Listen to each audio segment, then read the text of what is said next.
Welcome to Backstreet Gossip. News talk, current events, and political commentary. And now, here's your host of Backstreet Gossip, Ron Ludders.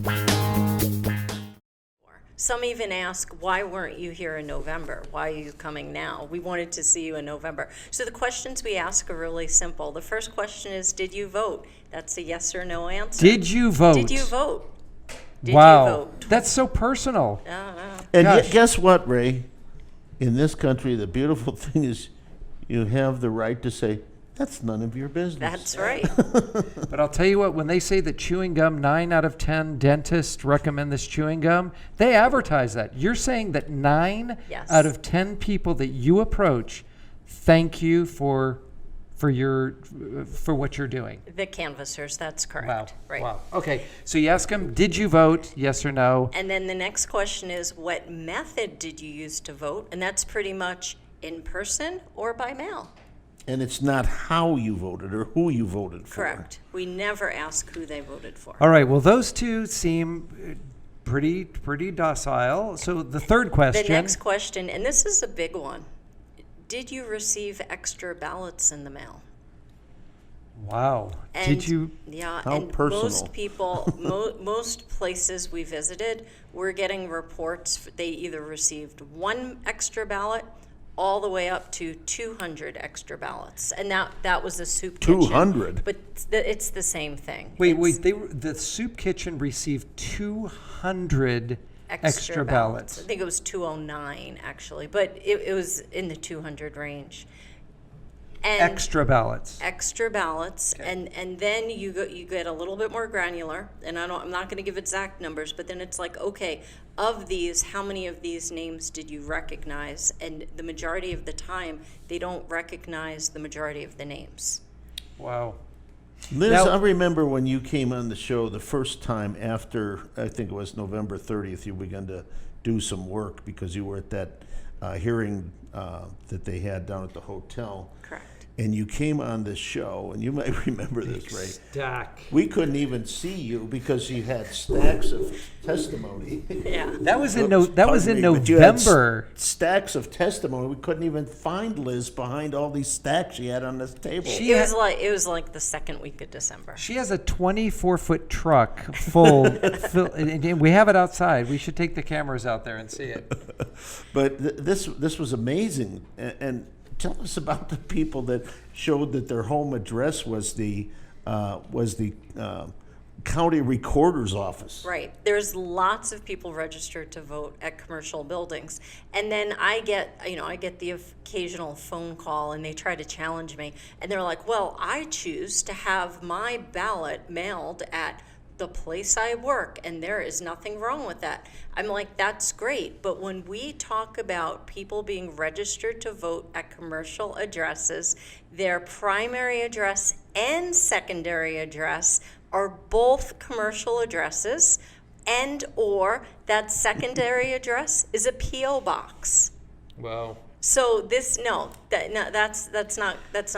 No. You know, Ron, it makes me think, Adrian Fontes, who was the county recorder at the time, spent $350,000 approximately dollars of taxpayer money to print a whole bunch of ballots. Now, as far as I know, and as far as been reported to us, we've never seen these ballots. We don't know who was paid. And he got them to send them out to all voters, whether you requested them or Did he send them out? Do we know? No, because there was a court order that Alexander said... Coliden stopped that. Right. And it went all the way to the so Supreme Court. Where are all these ballots coming from? These 200 extra, these 1 extra, these 3 extra. Where are they coming from? Okay, there's two separate issues. The one that you're referring to with Fontes, that was my understanding for the presidential primary. He decided on his own to mail out a ballot to every registered Democrat, which was unlawful, and it was the Attorney General, probably with Alex's help, to shut that down. Okay, so now going on to where are these extra ballots coming from? So this is, hopefully the audit is going to help us figure this out, because what's happening is, this is a great example of what happens. So there's a Tempe woman. She's lived in this house for 10 plus years. In 2010, there was a phantom voter that voted in person at a poll using her address. In 2014, 16, 18, and 20, this woman received a ballot for this phantom woman. And what she had done every year was put it back into the mail, return to sender. And that phantom voter, now this woman didn't know this until we recently researched it and proved it all out. This woman never knew that this person was voting from her house. However, 2020, the resident homeowner decided not to mail the ballot back and to hold on to it. And yet that phantom voter voted via absentee mail-in ballot. So do you understand what's happening? The phantom voters, if you think about it more, they're like placeholders. So either electronically the vote's being entered, maybe in many cases the ballot is actually being inserted. And once again, without giving, like I have so much information that I know, and I have to be very careful with NDAs and all that type of stuff, but I can tell you that this audit is going to prove amazing things.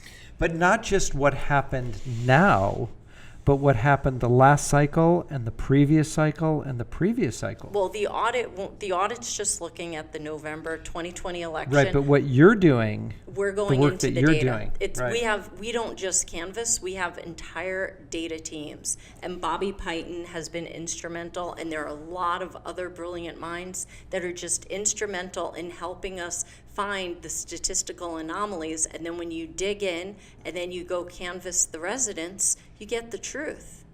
Now help me through this. The audit is being done down there, and you're doing separate work which will be reported separately. Is that correct? The answer is yes and no. It depends. So we have a separate canvassing effort specifically designed for the audit. Mm-hmm. And I'm not going to talk too much about that because Department of Justice is all over it. So that is separate, and that is what Senate President Karen Fann deferred indefinitely, whatever fancy word she used. She put it on hold. And that's because we really want to get everything done at the Coliseum, which is the ballot count and the physical examination of the ballots. Now, I understand that's right, about 80% done now. Yeah. What we are doing separately is we have been canvassing the entire state of Arizona since the first week of December, and we've canvassed over 5,000 homes, and once again, that is all 15 counties. So we are prepped, and we are ready for the other 14 counties in Arizona to conduct an audit. Excellent. Wow. Excellent. Wow. Because we have the data. This is not unique to Maricopa County. And you know what's so amazing is, Ron, you know this, you're an auditor, the numbers don't lie. The numbers don't have feelings. The numbers can be manipulated, but if you have the raw data, then you just show this is what it is. I mean, it's not as though... That's one of the terms that I always used to use. You go into these audits, and oftentimes you'll have a different opinion up front of something than you actually find. But the terms that I always like to use is, it is what it is. And that's important because it is factually what it is factually, regardless of your opinion as an auditor. Wherever it takes you is the results. Now, and as you said, what you're doing now, you're getting results that may not be something that the recorders and the election officials want, but it is what it is. It is. Now, Liz, you're very smart in that you are gathering tremendous amounts of information, but you don't give out all this information because you want to have it in its entirety.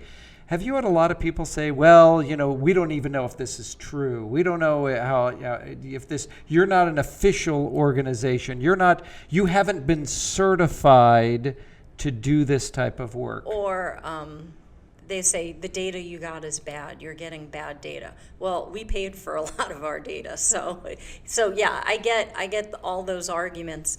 But my response is, you go to a door and not just one door, but thousands of doors, and you get all these anomalies. it's overwhelmingly evident to me, and that's why I say with such great confidence that the Maricopa County deep dive forensic audit is basically going to prove to the American people the truth. And it's also important to know that all of these states right now there's some great people from the states, like the people that came from Pennsylvania, the people that are coming from Georgia. They're wonderful people who want to do audits the right way. But I got word yesterday that Michigan is considering possibly a statewide audit. But there was a comment made, it's going to be nothing like Arizona's audit. Well, if the audit is nothing like Arizona's audit, then it is a waste of time and money.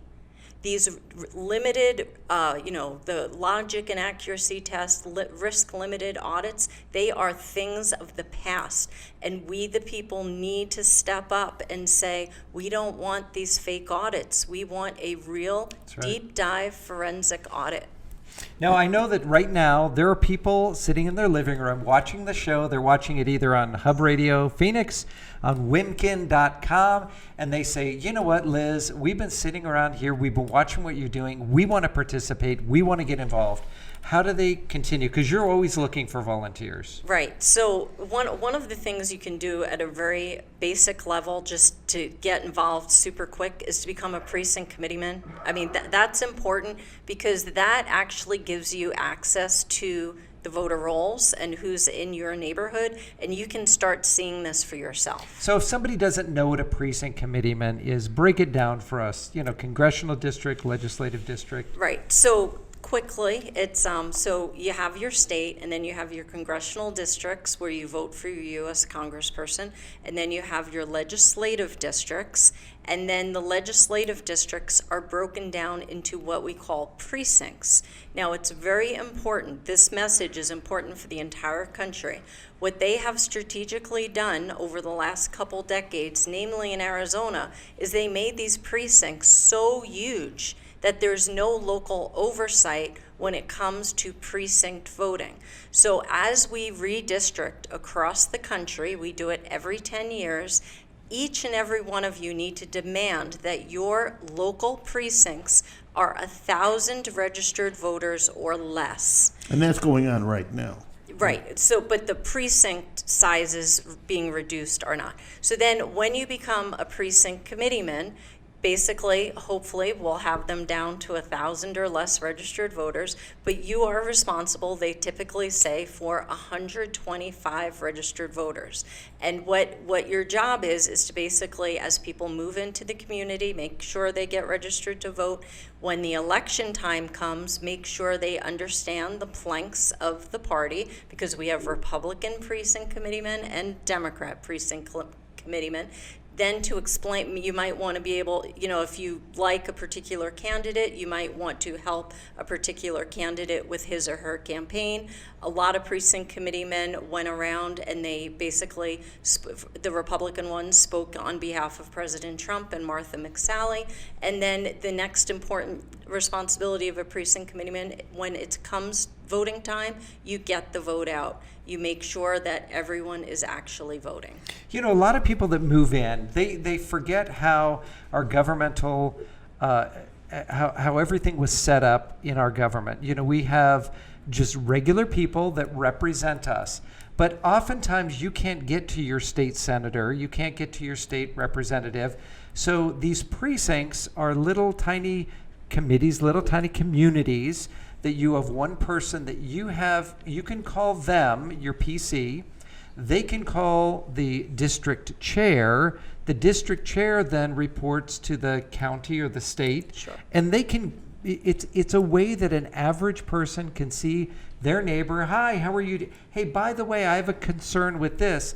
That PC will send it on to the next person to get there, where you may not be able to pick up the phone and they answer the phone. That's correct. So it's very important, if you don't want to become a precinct committeeman, learn who the precinct committeeman in your neighborhood is. And support them. Support them, yes. Yeah. And it's surprising that works. I was kind of surprised about 3 years ago. I got a knock on my door. You've been a PC for how many years? A long time, since I was a teenager. Wow, so at least 5 years. Before I could even vote, became a precinct worker. I wasn't a committeeman, because it is elected, ladies and gentlemen. You have to meet all the qualifications of a it is candidate, an elected of a political office, candidate. right? And I got a knock on my door, and there was a vacant lot there, and people were concerned what they were going to put in that lot. I won't tell you what it was, because A dispensary?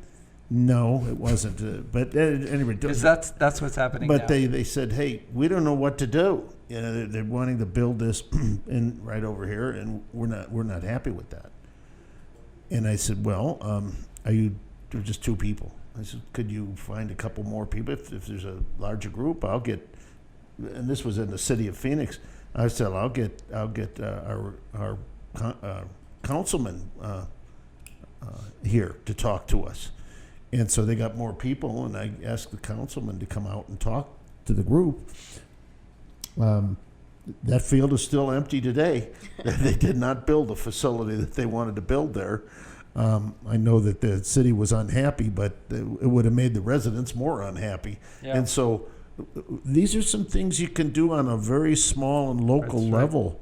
So don't ever think, that people say, well, what's it with me, the power of one vote? And I can tell you, in my lifetime, I've seen at least 2 or 3 elections that were decided by one vote.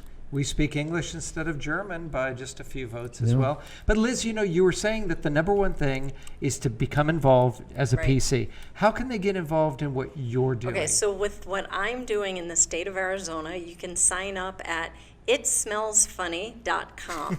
itsmellsfunny.com, and you can assist us in canvassing.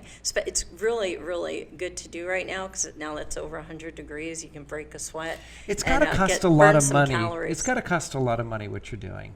What I'm doing costs money? Well, no. I mean, getting people out. Is there places that people can donate? Can they participate with their wallet, or how does it work with I do not take any money. I do not take any donations. And what I say is it keeps me honest. So I don't personally take any money. Usually I direct the money to organizations like the Arizona Rangers, who are helping provide security down at the Coliseum, or fundtheaudit.com, organizations like that. So for my group, we don't even have a name. We don't have... we don't take money. No 501c, nothing like that. That's not my cup of soup. Of course, I could have set all that up, but no. This is a grassroots effort by just we the people. And this is the power of the United States. What made us a country is the people that stepped forward because they had to step forward to make things change. The heart of a servant. Yes. And to make things the way they should be or could be. People step forward, and if you study the history of America, it's a beautiful, beautiful story. Now, was everybody on the same page? A lot of people still think that all of our founding fathers were all, rah, we're a team. No, they weren't. Several of them didn't agree with other people. Just look at the end of the Declaration of Independence. We are willing to give up our life, our fortune, and our sacred honor. So that's exactly, Liz, what you're doing. You are a true American patriot, and we thank you so much for that. But people who want to donate some time, maybe do you have them make phone calls or anything like that, or is it all canvassing? People want to make phone calls so badly, and we tried it for a while. The problem is the phone numbers aren't good, and/or you don't know who you're talking to on the other line. There's no substitute for looking a person in the eye, right? Because a person's going to be a lot more honest with you when you're face to face. So the canvassing, person to person, face to face, is really, really important. There's something else I want to say on that note. So the canvassing, we're going to continue to do it statewide up until we do the canvassing for the audit. And then we're very hopeful that if we audit the next 14 counties, that there'll be a canvassing effort to those audits as well. Now, how involved are you, if you can tell us, with what's happening at the Coliseum? More involved than I probably should be, but go ahead. We had talked to Ken Bennett, former Secretary of State Ken Bennett, prior to anything starting. And he said that he guaranteed us that it was going to be safe, It's going to be secure. It's going to be full exposure. We'll have cameras out. We'll have the proper security. The chain of custody will be exactly as it should be. Of course, it wasn't his choice that the Maricopa County Board of Supervisors said, we want you to take the equipment out from where it was and bring it to a new location. Now they're saying, oh, well, the chain of custody, we don't know what happened. And, it was almost as though they did that on purpose, which I think they did. You've seen it firsthand. We've had people come in from other states, other representatives from other states. They've seen it firsthand. Could you see, obviously we can do things better. We always try to improve on what we're doing. But were you impressed when you saw exactly what was going on there at the Coliseum? From day one? From day one. So we need to understand that we are the 4th largest voting county in the United States, and we decided to start with a deep dive forensic audit here. So what I can tell you is that it has been a learning process. And if we were perfect from the beginning, it might not be as good as... Well, it's never been done before. It's never been done before. So the things that we learned, and there are hiccups. Everything in life, there are hiccups. But I think what we've learned, I think right now, without doubt, it's state of the art. It's state of the art. And I have goosebumps flushing my body because once again, what we've learned and what we're finding, we know we're just so much more prepared for future audits. Well, we had talked, Ron, we talked many times on the show with regard to setting up a process in the future that the legislators can pass that says in the event that the people demand an audit or that there seems some discrepancies and consistencies, that there is a process that kicks into place right away, so we avoid the whole judicial involvement in the, we got to sue you and we got to do subpoenas. It is just an automatic. And then this is what happens. And then it begins immediately. Immediately, we have certain timelines that need to go by, and you have a lot of ideas on how to not even get to that point, Yes. on how we can have proper elections done the right way, where you have the least amount of opportunity for any of these inconsistencies, discrepancies. Can you go over a few of those with us? Yes, that's important because audits are expensive. Now, I want to add that the Arizona Senate is basically providing $150,000 for this audit. This audit is costing Maricopa County millions of dollars. Well, I don't like that the money is being spent by the Board of Supervisors and the Secretary of State hiring outside attorneys to fight it at the taxpayer expense. I don't like that at all. Right. Okay, so what we need to do to limit the future number of audits we'll need, because we'll have great elections, it's really simple.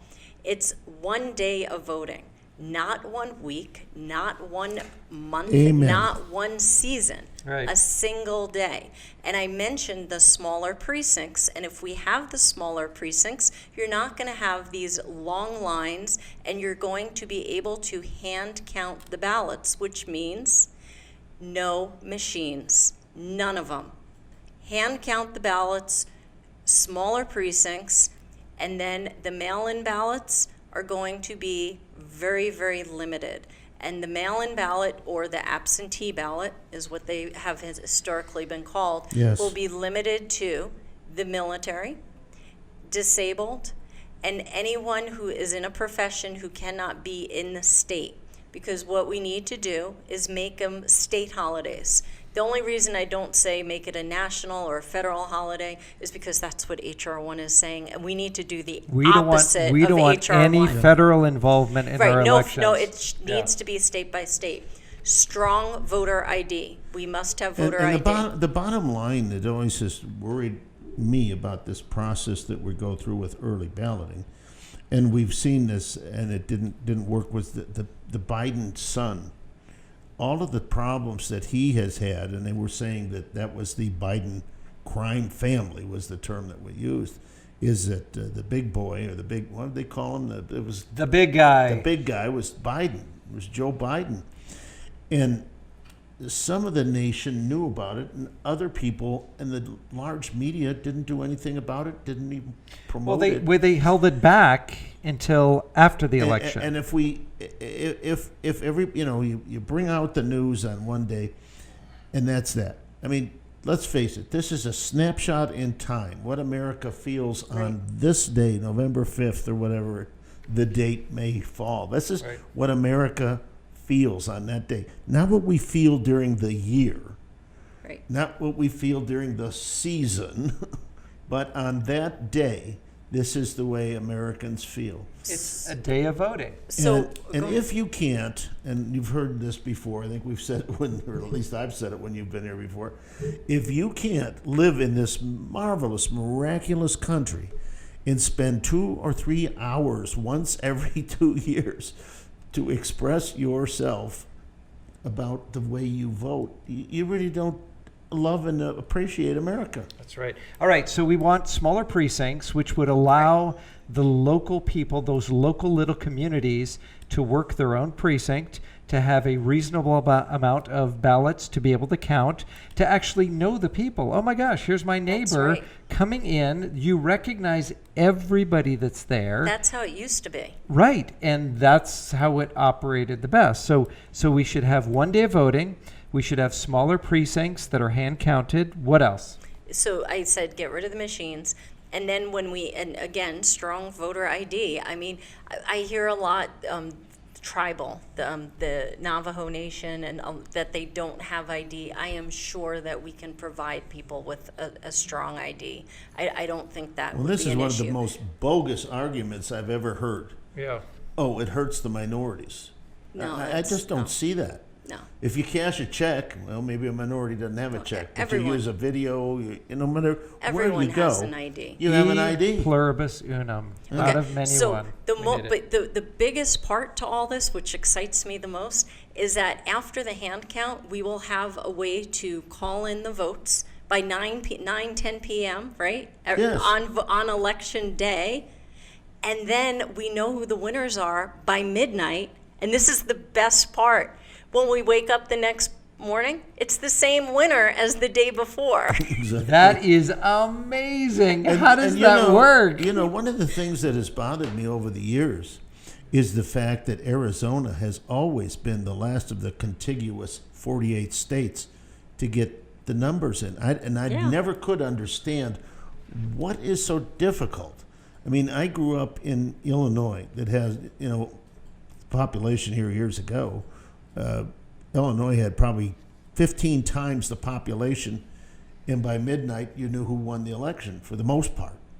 Here it takes 3, 4, 5 days to find out. Maybe it's because Arizona has perfected its misdeeds, or it's got to work on. I think so. Something's up. Liz, one thing else that I would add, I lived in Hawaii for 4 years, actually ran for office there, and Hawaii, by the time Hawaii's ballot, by the time it closes, it's already been decided, right? For the most part, my idea was Hawaii should vote the day before so that they already have a say before it starts across the country. What do you think about that? Hey, that's not a bad idea. It's a great idea. Yeah. And there were parts, I think, of Alaska that ran, and the Aleutian Islands were another area. Not a big population. Not a lot of population, but, though. Yeah, but no, I understand your point. Well, I can't believe that we've ran out of time for another fantastic this is show. amazing. Liz Harris, oh my gosh, thank you so much. Now you know why we call her a rock star. She is. Thanks for having me. And you're going off to another meeting right now. Wow. Yes. I called her earlier this morning, and she was, I think you were driving to a meeting at the time I called you.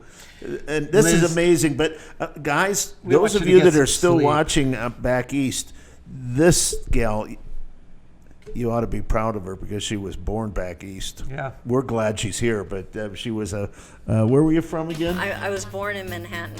Wow. Not the kind your mother makes. Raised in northern Jersey. There you go. She's a Jersey girl. So at any rate, we just really love her, and she's just really a hard worker. We'd like to thank all the Wimpkin people for checking in. Go to our website Wimkin.com. and check the little box that you like and enjoy our show. And we'll be on Wednesday night at 7, not at 6:30, 7. And that'll be called Fighting Back. And that's with Josh Bernstein, Uncensored.com. And that's always interesting. So we'll see you Wednesday. Thanks for joining us. And we'll thank Mr. Neil there for running the show. And our studio audience getting bigger every week. Yes. Yay. Oh, man. Oh, they saw the applause sign. I know. The sign, look at that light go on. Applaud. Never stop. We love